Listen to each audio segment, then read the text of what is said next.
Hello and thank you for watching. This is day number 8 of the 24-day overview of Schumann's Traumerei. Today's lesson, we are going to go over the fingering for the left hand for measures 7 and 8. The hands together, go over some dynamics and some pedaling. So let's get right into it. Before going over the fingering in the left hand, I'd like to just mention that the voicing here sometimes looks a little bit funny. We have the two voices here at the beginning, the stems down, and then the D has the stems up. And then most editions don't have a top voice here. They have two bottom voice, two stems down, and then again, stem down, and then going into two voices once again with a G on the bottom. Honestly, I don't know why there are no rest after that last stems up D with the quarter note. So if anyone knows why that is, I would love to know that in the comments. Please let us all know. Okay, so fingering, we've been holding that A. We start with 1, 2, 5, and then we have 1, 4, 3, tied C on the top. Then we're gonna lift very slightly and switch to 2, 4, and then 3, 5. It's that G7 chord. Holding that bottom note, high G, 3 ledger lines. Reaching down to 3, still holding that bottom note, 3, 2, and then 5's gonna pop down for an octave.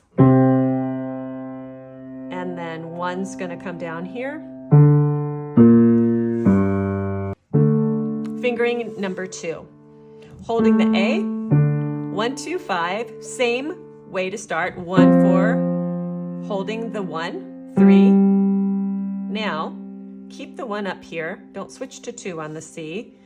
You're gonna lift 1, 4, 3, 5. Instead of 2, 4, we're gonna do 1, 4 this time. 3, and then this is the same, reaching up to the G, 1.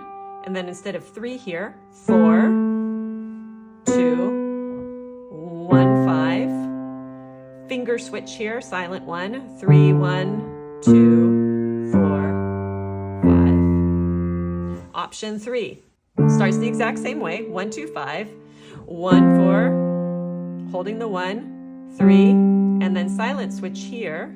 So it's easier to find a 2, 4 here, 2, 4, 3, 1, 3, 2, 1. And then instead of moving the thumb, play this with finger 2, 2, 3, 4.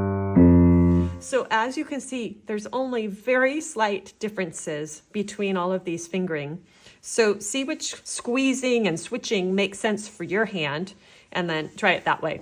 So let's put the hands together, and I'm just going to choose one of the fingerings to do. The rhythm is very straightforward. We have eighth note subdivisions the whole entire time. So what you need to be mindful of are the holds and the ties. Let's go through hands together very slowly. So we're holding these A's. Here we go. 1 and 2. Everyone is switching on the end of 2. And then moving to 3, you're going to hold your left hand thumb. Top voices are going to slide down. 3, silent switch here, holding the top voice and moving the bottom right hand voice. And 4. All the voices move, and then all the voices move again. You're going to hold the bottom left hand note and the bottom right hand note. 1. Now look right here. Look at those thumbs. The left hand's going to come underneath. Feels a little bit awkward. And then right on that, you have a finger switch. I like to do the finger switch right when the left hand is playing that. And then holding the thumb, moving the top right hand voice. And then the grace note's going to come right here. And then all 4 voices. Hold the top.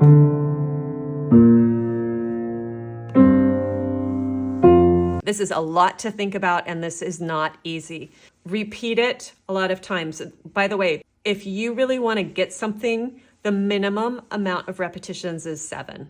So I would say do that minimum of 7 times, probably for something like this, more like 20, until it feels really smooth.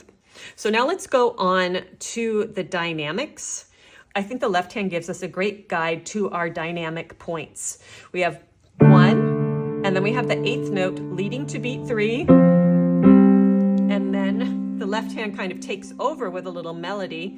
Leads to 1, then leads to 3. So when we're putting the hands together, I might suggest to you that you play the first 2 8th notes kind of equal, then the third one a little softer, so equal, then tiny bit softer, so we can lead on the and to the beat 3, lead to here, equal, little softer, then lead to equal, and then a little softer, then.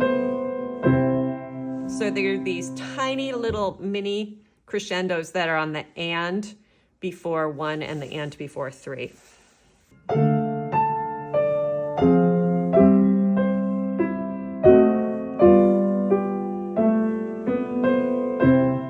And then you could get softer. And then you have a lot of liberty. Then you get to play that first section again. You could play it all in a similar fashion, up a dynamic notch, or you could put the soft pedal on.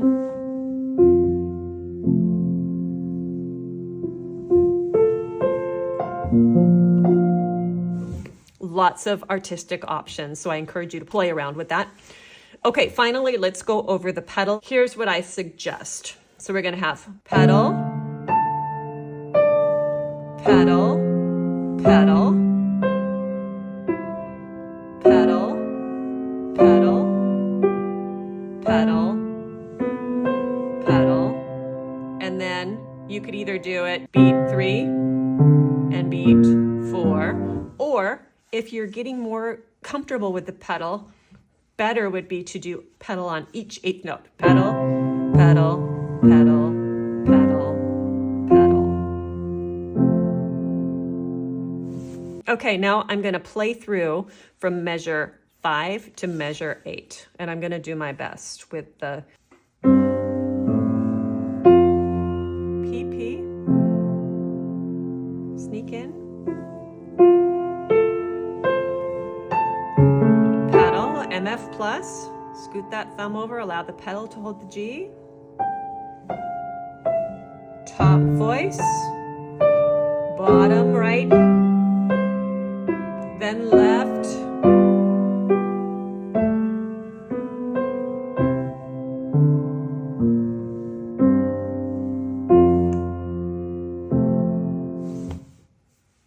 Now without talking.